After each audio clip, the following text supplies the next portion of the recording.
Hi, and welcome to the Bright Minds of E-commerce podcast. I'm Dana, founder of Bright Red Marketing, your e-commerce advertising specialists.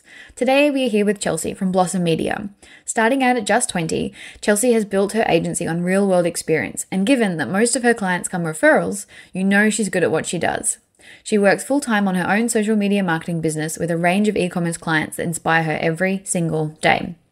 She's generated some amazing results for her clients, like turning 1,000 into 100,000 using strategic Facebook advertising. In today's episode, she shares how to create a social media strategy with a unique and simple twist that I love, how to use your content to build better relationships, and how to optimize your socials for purchases and how to grow your following. So let's get into it. Welcome to episode 20. Today we're here with Chelsea Berman from Blossom Media. Welcome, Chelsea. Hello, thanks so much for having me. It's so good to have you on. So tell us a little bit more about your business and how you got into social media management. Yeah, so my business is Blossom Media and we're a social media agency with a bit of a difference. I don't, generally probably like the word agency, but haven't found another word to describe us. So that's how I describe us. And yeah, I started the business just over 2 years ago now. It's myself and another team member, and we specialize in organic social media and paid advertising, so Facebook and Instagram ads. And yeah, it's been a journey. I started the business when I was 20. So obviously I had no business experience whatsoever. Not much life experience either. I started mine at 19.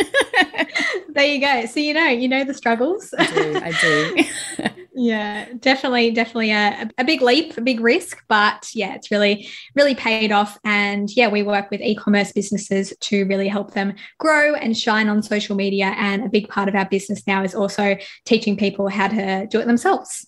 Fantastic. What's your favorite social media platform? Instagram, definitely. Yeah, it's the one that I'm on all the time. And I do think for most businesses, it is the one that they can get the most growth and results from, I think. Yeah, definitely. And given the, I suppose, popularity, what are your thoughts on TikTok for business? Good question. I'm obsessed with TikTok myself. So I'm definitely a fan of it. And I definitely have, discovered businesses on there. And I think it can be a really great marketing tool. But I think you do have to go about it a very different way to other platforms. It does have to be, I guess, quite organic. You can't go on there with really polished, marketing videos. It's not really that kind of platform. It is really about creating that connection with the audience and entertaining them. So it is quite different to other platforms. And I think that's, I guess, really what businesses do have to think about if they're wanting to go on TikTok. Fantastic. So let's get into some juicy stuff. So how important is a social media strategy? And then how do you create one? Yeah, so very important. I would say vital, just because without it, you don't have a plan. You don't have a roadmap. You don't really know, I guess, everything about your business, what makes you unique, who your audience is, how to communicate with them, all of that sort of thing that is so, so important for marketing in general, but especially social media as well. In terms of creating one, it can go, a few different ways. You can really just sit down, get a probably template. I'm sure there's templates online somewhere, and create it yourself. Yeah, I'm sure that would create it yourself. Yeah, but really take the time to create it. Of course, there's also people that you can either create it for you or create it with you, depending on what you want and if you do need extra help with it.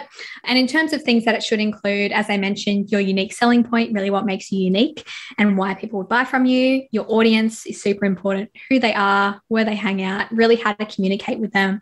Their pain and pleasure points is a super, super important one as well, as that will really help with being able to sell to them and connect to them, which are two very important things to do on social media.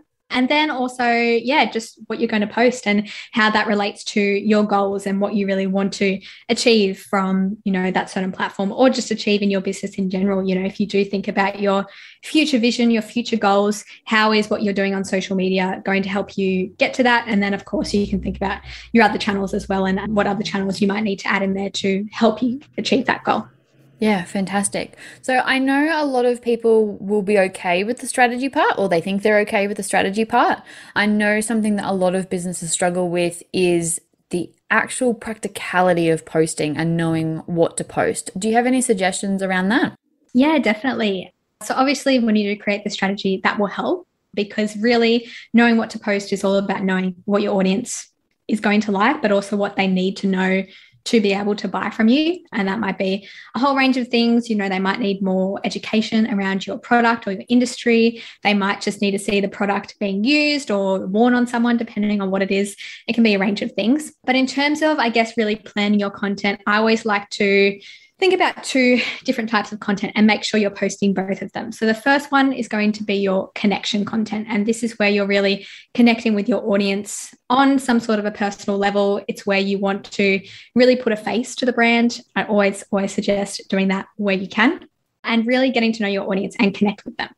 And of course, video content is a great way to do this. And I always suggest doing some sort of video content. That's, so easy to do now, especially on Instagram where things like Reels and Instagram stories. It's really easy to do short videos and they can really connect when done right. And the other one is going to be your converting content. And that's what's going to sell your product. So a lot of the time I see maybe people just doing converting content or just doing connecting content, but a good mix has to happen to be connecting and converting all the time and keep nurturing your audiences, but also, of course, make sales and get some money, which is essential for a marketing tool.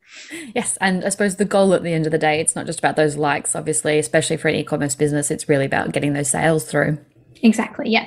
I love that you split it into connecting and converting because I've obviously over the years seen a lot of organic experts and they've got, the 4 pillars and 7 pillars and you need to do all of this, but having it that simple that it's connecting content, converting content, I think is a really simple and lovely way of explaining it.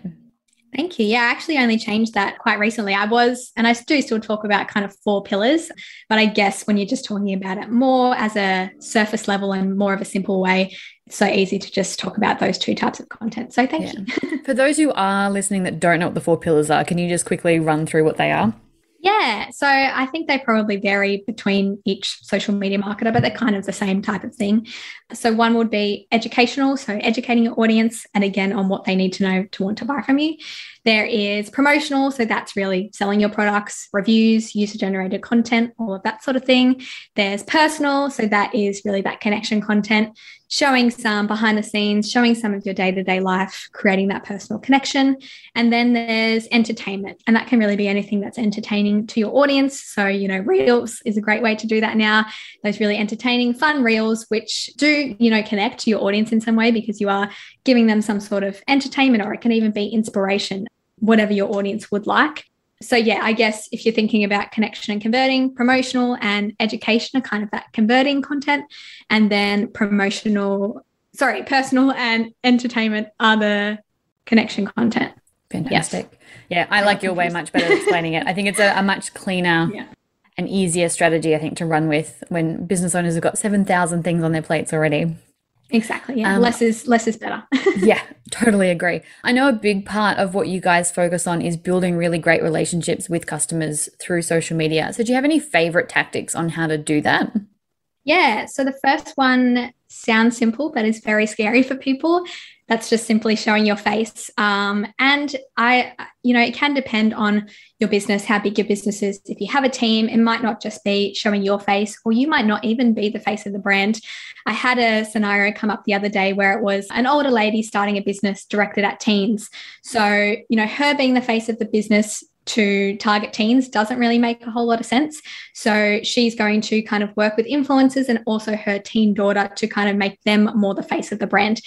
So it really, really depends on your audience, who they would connect with. A lot of the time it's going to be the business owner, and that's a really easy way to do it. But sometimes it can be the team, or it can be your customers even. Yeah, putting some face to the brand. So it's not just a product. It's not just a faceless brand that people can't really connect with. There does need to be some sort of personal element to it. That's my favorite way. And then the second favorite way would probably be, as I mentioned, video content, because that really does create that sort of, face-to-face connection. Obviously, you can't see them, but they can see you, and it is like they are with you and they do really get to know you. And that all comes down to, the know, like, and trust kind of framework. So they're really getting to know you, they're getting to like you and how you kind of see the world, and they're also getting to trust you. And then that obviously gets them to buy from you because they do trust you and they trust your products. That makes total sense, because there's a couple of brands that I buy from that if I talk about them, I kind of talk about them like they're friends, but they wouldn't have a clue who I am. But because I watch so many of their stories and things, you sort of feel like you know them. Yeah, exactly. And that happens so, so often. And, when you do get to that point, that is really when you do build that community and you do sell really consistently because you have that, community of people that are really invested in your journey and want to buy from you. Yeah, fantastic. So I know that hashtags used to be the kind of be all and end all of Instagram. What are your kind of thoughts on hashtags? And then, like, if they're still relevant, how do you find the good ones? Yeah, I think they're still relevant. It is really just a way of getting some extra reach on your posts. It's not going to be something that's necessarily going to make you a heap of sales or grow your audience extraordinarily. But, it is a tool that Instagram gives us, and I would definitely be using it. In terms of finding the best ones, again, it kind of comes down to your audience and what hashtags they would be looking at. I definitely suggest in terms of, when you go on the hashtags and you can see how many posts are using the hashtags, definitely stick with the kind of less is more. So, you don't want to be using those hashtags that have 5 million or even 1 million people using them, because you're just not going to show up, and then that kind of defeats the purpose of using that hashtag. So try and use high quality hashtags and think about ones that your audience would be looking at and searching to find brands like yours. Fantastic. How is social media different for an e-commerce business versus a service-based business? I think they are different. I think the similarities are that they definitely both have to have some sort of personal element. I would say probably with service providers, they have to have quite a bit more of a personal element, because usually, that person that is going to be working with them is the business owner, and they really need to see who they're going to be working with, know about them, know if they're going to click, that sort of thing. E-commerce, it still is important, but I guess it's not as important because they are buying that product rather than that service. So if you do have a really high quality product and you just have a bit of a personal element, that's still going to work. But of course, it's going to work a lot better if you do have more of a personal element. Another difference is that you don't have to educate as much. So obviously with service providers, you always say you have to give value and educate, and I guess really show that you know your stuff. That's a really big part of, I would say a strategy for a service provider. E-commerce, as I mentioned, it is still important to obviously get your audience to trust you and know that your specific product is something that works and it's going to solve their problems or their pleasure points or whatever it is. But it's not so important to really give value and, really educational long posts all the time. It's not really as important. But again, it depends on what your audience likes. So if your audience would like stuff like that, then you might have to. Yeah, those are probably the main two differences, I would say. There obviously are some similarities, but the strategy does end up being quite different, I would say. Yeah. So I know that there's a lot that you can do to actually optimize your socials for purchase, using Instagram shop, tagging products and things. Do you have any suggestions on how to make the most of them? I just use it really just in your promotional posts. Like I have seen sometimes some people using it in all their posts and just putting it out there as much as they can. And that doesn't always work the best, because I guess it is just selling constantly. And it doesn't always make sense with specific posts if you are doing more of that connection content, that you really, in those posts, just want to focus on connecting. You don't really want to focus on selling. So stick to using those product tags and that sort of thing in your promotional posts. And that is when it does work really well. But yeah, definitely take advantage of, and if you don't have it set up, definitely go and set it up, because again, it's a tool that Instagram gives you to make it easier for your audience to buy from you. Because obviously they can just go to your website straight away. They don't have to go to your link in bio, click through, blah, blah, blah. It's right there, and they can click onto that specific product. So you definitely want to be making it as easy as possible for people to buy from you, is probably the golden rule, I would say. I think it's a good rule. In terms of tagging products, I've got a couple of clients, I have one client who doesn't like to tag products on their photos because they think it looks ugly and ruins the product photography. What are your thoughts on that? Do you think it's adds to it because it makes it easier to purchase, or do you think there's an element of truth to that, in that it kind of takes away from the imagery when you got these big black price tags on it? I wouldn't say it takes away, because I think it does only show up in the corner until you click on it, and then it kind of shows the product and the price tag. So I wouldn't say it would take away from it or kind of, I guess, make it ugly, as you mentioned. But yeah, I think, as I said, really you want to make it as easy as possible for your audience to buy from you. And a lot of the time they will click through from those product tags. Of course, if you do think it might be having a negative effect rather than a positive effect, you can check your insights for specific posts and see what that click through is like from your product tags. And maybe if people aren't clicking through, it is something you can stop. But I'd say probably majority of the time, it is a really good tactic and something that does increase sales. So I would suggest it, but again, have a look at what works with your audience. And if they don't like it, then they don't like it. Yeah, that was my logic, but it's always nice to get a second expert opinion on the topic. Obviously, when it comes to e-commerce business, we are focusing on sales. But for people who want to grow their Instagram accounts or even, their Facebook accounts or their TikTok, do you have any suggestions or your best tips on how to kind of grow your following? Yeah, so it's probably good to do a mix of tactics. One, and I know everyone's been mentioning this at the moment, and I have seen good results with my clients and with other people, is Reels. Just because of the reach they have, you are going to be reaching a lot more people, a lot more new people, and then they might come and follow you. It's not obviously guaranteed that they will, but it is a good strategy if you're doing them correctly and, strategically and not just for the sake of it. Another way is going out and engaging with people. So sometimes business owners, they focus a lot on their own Instagram, who's coming, what they're posting, all of that sort of thing. But you do really need to use social media as a social platform because, that's what it was created to be. So going out and finding people that might be potential customers, starting to engage with them in some way, going to other brands that might have the same types of audience as you, see who's interacting with them, see if you can interact with them in some way. Of course, don't make it kind of creepy or stalkerish. You do want it to be quite natural, but go out and engage with people and even make sure, people that are following you. Of course, this isn't really growing, but it is all about nurturing as well. Make sure you're interacting with them. Make sure, when they do comment on something, you're commenting back. You're not just ignoring them. Another great way, of course, is influencer marketing. And of course, you can go down the paid route with really big influencers, and sometimes that works well. But usually for smaller businesses, they'll start with more of those micro influencers and I guess kind of create a group of brand ambassadors. So they'll have maybe a few micro influencers that they use on a regular basis. And my biggest tip with influencers would be to use one, multiple times. You don't just want to have that transactional kind of relationship where you pay them, they post once and their audience sees your product once. It just doesn't have the best results. You need to kind of do something ongoing so their audience is reminded of your product again and again, and they, really trust your product because they know that influencer is using them and is posting about it, multiple times.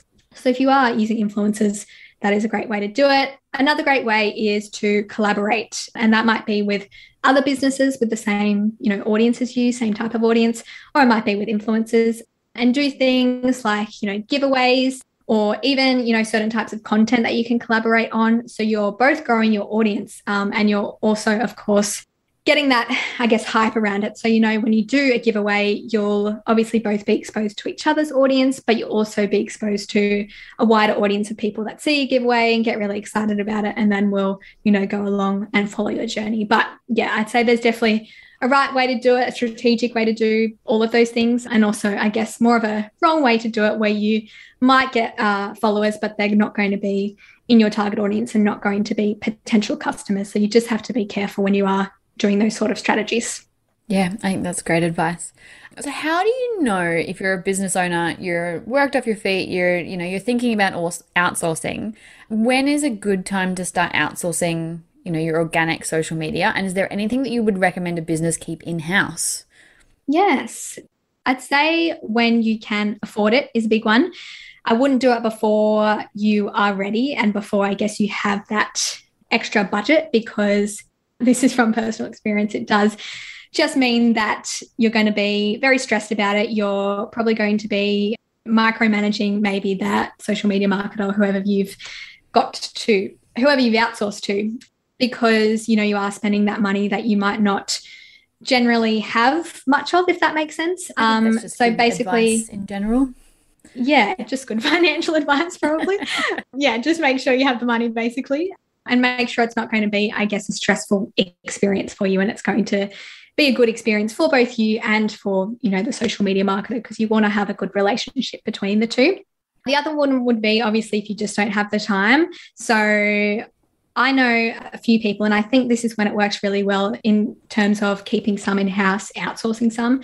They kind of both manage the social media in a way. So the business owner will post more of that connection content, more of that personal content. They're still active on their stories. They do all their own stories. And it's definitely seen by the audience as being fully managed by, the business owner. And they obviously can create a good relationship with them from that.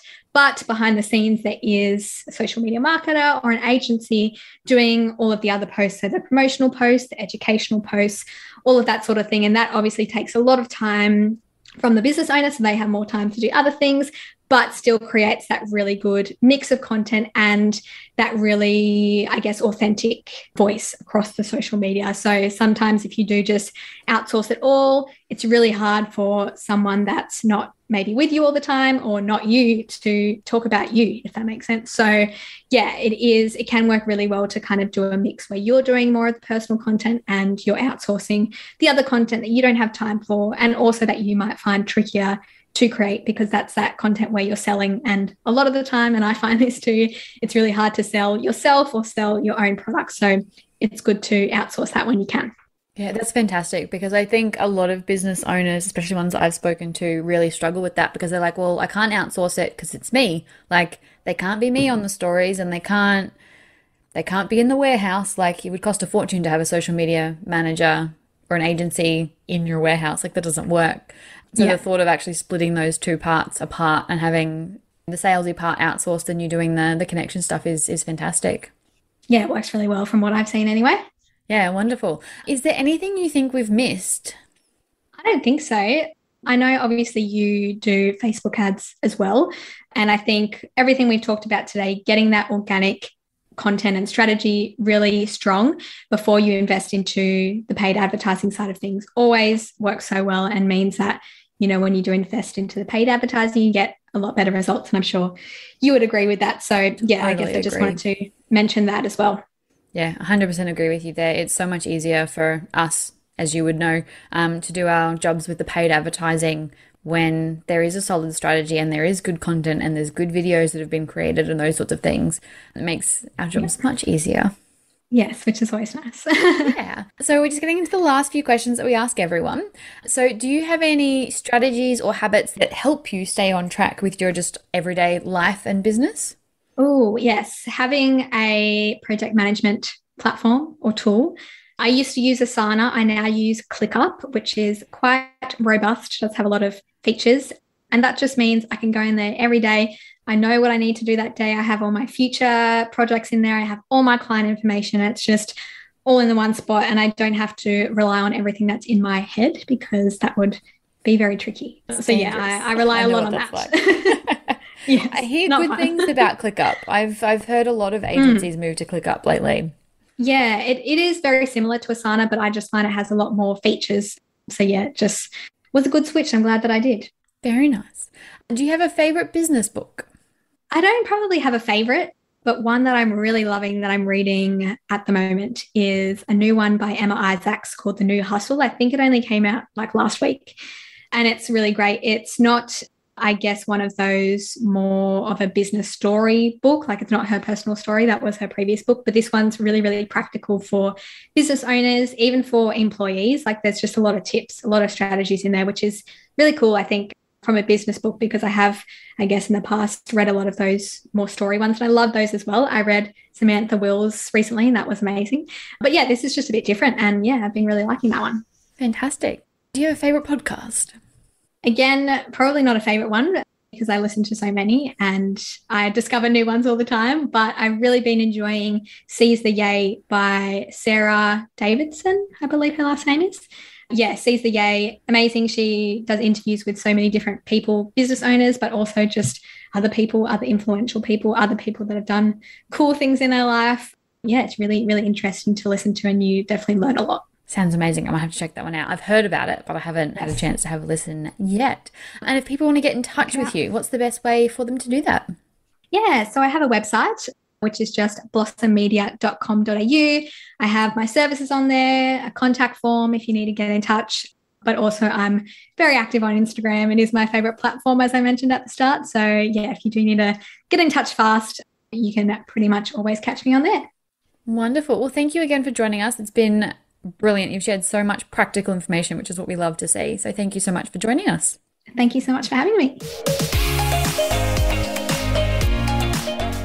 Thank you for listening to the 20th episode of the Bright Minds of E-commerce podcast. Don't forget, we load all the links and show notes onto our website where you can find everything at brightredmarketing.com.au/show notes/episode and the number 20. The link will also be in the episode description. Thanks so much for listening.